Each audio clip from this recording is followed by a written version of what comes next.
안녕하세요. 저는 채용 담당을 맡고 있는 김형민 차장. 김남경 대리입니다. 한국주택금융공사 서류부터 면접까지. 채용 전반의 궁금증을 시원하게 대답해 드리겠습니다.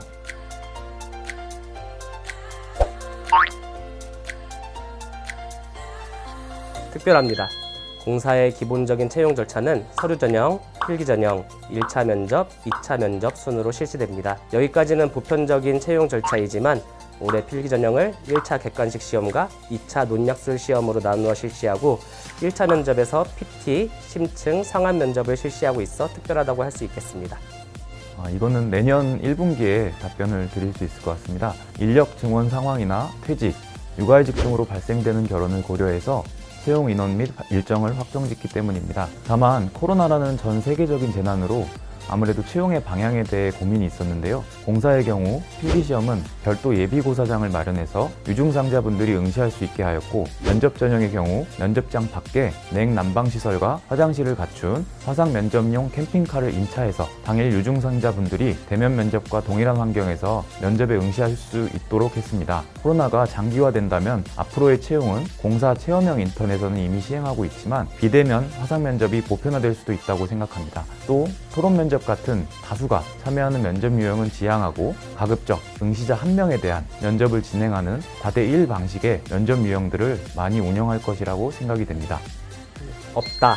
보훈 대상자나 장애인 특별 전형을 제외하고는 대졸 수준의 경우 나이 제한과 같은 지원 자격 제한은 없습니다. 특히 블라인드 채용 절차를 엄격하게 적용해서 입사 지원자의 나이에 대해 추론할 수 있는 경력 관련 날짜 기재란 등도 모두 삭제하여 진행하고 있습니다.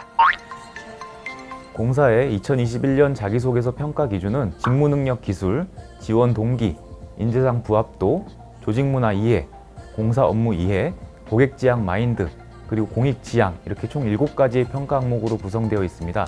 세부 평가 기준은 채용 공고문을 참고 부탁드리겠습니다. 이거는 전제가 좀 필요한데요. 직무능력 중심 채용제도가 도입돼서 평가 기준이 직무와의 관련성으로 평가가 되기 때문에 자격증 10건이 모두 공사 직무와 관련이 있거나 100만 유튜버의 방송 콘텐츠가 공사 직무와 관련이 있다면 두 분 다 저희 공사로 모시고 싶습니다. 자기소개서. 공고문상 명시적인 우대 가점을 제공하는 자격증이 아닌 경우 경력이나 자격증 관련 사항은 자기소개서 중 직무능력 기술서 평가 시 참고 자료로 활용하고 있습니다. 직무와 밀접하게 관련된 자격증이나 경력이 아니라면 가장 중요한 건 자기소개서죠. 기본적으로 신입 직원 채용이기 때문에 관련 업무 경험이 있으신 분들이 많지는 않습니다. 그리고 경력기간 기재란을 입사지원서 상에서 삭제했기 때문에 짧은 경력이라도 있는 경우에는 기재하는 것이 유리하다고 생각이 됩니다. 경영, 경제, 법 등 행정직렬에 지원하시는 경우 채용 공고문에 첨부해드리는 직무 설명 자료를 잘 읽어보신다면 본인의 아르바이트 경험 등에서도 충분히 문서 작성 능력과 같은 직무 관련 경험을 찾아낼 수 있을 것이라고 생각이 됩니다. 공사 필기시험 문제는 공사 직원들이 직접 합숙을 하며 출제하기 때문에 공사 업무와 관련된 문제가 자주 출제되고 있습니다. 이 부분에서 응시자분들께서 느끼는 체감 난이도가 어렵다, 쉽다로 자주 갈리는 것 같습니다. 필기시험이 끝나고 취업 카페 등에서 지원자들의 반응을 살펴보면 당연한 얘기지만 본인이 공부한 만큼 체감 난이도가 다 다르신 것 같습니다. 어떤 분이 너무 쉬워서 이게 변별력이 있겠냐라는 글이 있어서 저희가 너무 쉽게 냈나라는 고민을 하고 있는데, 또 어떤 글은 무슨 문제를 이렇게 어렵게 내냐라는 글들도 자주 보이더라고요. 전공 지식 공부에 더해서 공사 뉴스를 검색해보고 최근 공사의 주요 현안 등을 본인의 전공 지식과 연결시켜 생각해보는 연습을 자주 하신다면 좀 더 수월하게 필기 전형을 치르실 수 있다고 생각합니다. 있다! 논술 채점 기준은 문제에 대해 모범 답안 중 핵심 키워드를 정해놓고 해당 키워드별로 점수를 부여하여 채점하고 있습니다. 따라서 특정 부분에 대해 집중적으로 많이 쓰시기보다는 혹시 빠뜨린 논점은 없는지 다방면으로 작성하시는 게 점수 획득에 유리하다고 말씀드릴 수 있습니다. 이건 반반입니다. 사실 필기시험은 동일 문제가 출제되지 않도록 출제위원에게 저희가 주의를 드리고 있기에 기출문제는 난이도나 참고용 정도로 보시는 것을 추천드리겠습니다. 특별하다. 앞서 말씀드렸지만 1차 면접에서 PT 면접, 상황 면접, 심층 면접 총 3가지를 운영을 하고 있습니다. 각 면접별로 평가되는 부분을 21년 기준으로 말씀을 드리면 PT 면접은 전공 관련 문제를 받은 후 준비 시간을 드리고 발표 및 추가 질문에 대한 답변을 통해 논리성이나 기획력, 발표력 등을 평가를 했습니다. 심층 면접은 자기소개서 기반의 질의응답으로 공사에 대한 이해도 그리고 직무 능력을 평가를 했습니다. 마지막으로 상황 면접은 주로 직장 생활이나 대인 관계에서 발생할 수 있는 가정된 상황들이 문제로 출제가 됐고요. 이에 대한 답변과 추가 질의응답을 통해 소통 능력이나 문제 해결 능력 등을 평가를 하고 있습니다. 자기소개서가 부실하면 일단 서류 전형에서 탈락하실 것 같습니다.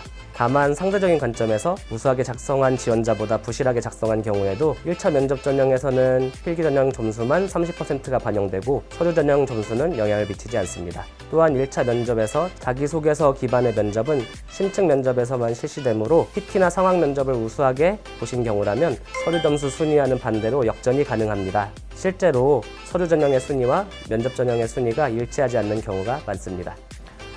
면접 전형별 평가 기준이 세분화되어 있기 때문에 외모 같은 것이 평가 기준에 영향을 미치기는 힘듭니다. 하지만 너무 편한 복장을 입고 오는 것과 같은 부분은 면접위원들에게 안 좋은 인상을 줄 수 있으니 그런 일반적인 부분만 조금 조심하시면 좋을 것 같습니다.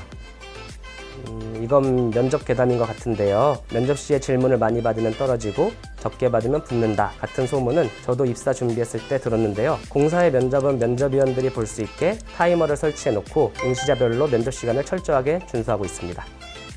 네, 진행자는 토론을 해야 하는 리스크는 없지만 다른 지원자들의 토론 내용을 일목요연하게 정리하고 매끈하게 토론을 진행시키는 것이 중요합니다. 공사가 몇 년 전에 토론 면접을 실시했을 때 채용이 종료되고 저도 이 점이 궁금해서 진행자 역할을 한 지원자들이 합격을 얼만큼 했는지 살펴본 적이 있었습니다. 결과는 정확히 딱 반반으로 합격과 불합격이 나눠졌었습니다. 그러므로 어느 역할이 유리하다고 말씀드릴 수는 없고 본인의 장점을 잘 판단하셔서 진행자를 할지 토론자를 할지 결정하시는 것이 좋을 것 같습니다. 좋아요, 구독 부탁드립니다. 지금까지 주택금융공사 채용 밸런스 게임을 진행해 봤는데요. 최대한 솔직하게 답하려고 노력했습니다. 마지막으로 앞으로 저희 공사에 지원해 주시는 분들과 신입사원분들께 한마디 드리겠습니다. 먼저 신입사원분들께 선배로서 이야기를 드리면 다른 기관도 마찬가지겠지만 공사 내부에서 힘든 업무가 있는가 하면 쉬운 업무가 있고 좋은 조직 문화가 있는가 하면 적응하기 힘드신 조직 문화 부분이 있을 수 있습니다.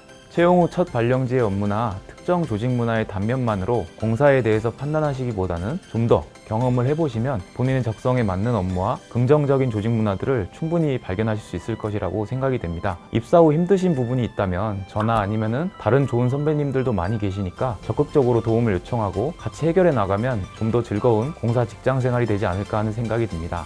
또 공사 입사를 준비하시는 분들께 취업 과정에서도 너무 조급해하거나 불합격했다고 일희일비하지 마시고 꾸준히 노력하신다면 분명히 좋은 결과가 있으리라 확신합니다. 저희 공사에서도 열심히 공부하신 분들, 준비 많이 하신 분들이 공정하고 객관적으로 채용될 수 있도록 최선을 다하도록 하겠습니다. 감사합니다.